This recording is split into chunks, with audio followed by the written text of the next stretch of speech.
Pumanaw na po ang guest artist ng grupong Salbakuta na si Nasty Mac dahil sa high blood. Sa edad na 30, naulila ni Nasty Mac ang kanyang asawa at 3 taong gulang na anak na babae. Ang report mula kay Aubrey Carampel. Malaking kawalan para sa kanyang pamilya ang pagpanaw ng rapper na si Nasty Mac o si Norman D. Adriano sa totoong buhay. Kwento ng kanyang may bahay na si Michelle, 8 taon na raw iniinda ng kanyang asawa ang high blood. Kagabi, isinugod nila sa ospital ang asawa nang makaramdam ito ng paninikip ng dibdib. Nakomatose daw si Nasty Mac at kabi ng 12:30 ng madaling araw ay tuluyan nang binawian ng buhay.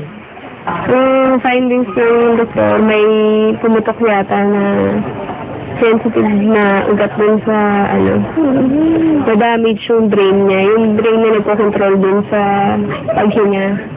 Nakilala si Nasty Mac at ang grupong Salbakuta sa kanilang kantang Stupid Love. Nakagawa pa sila ng pelikula kasama ang rapper na si Andrew E. Si Andrew E ang tinuturing na mentor ng grupo.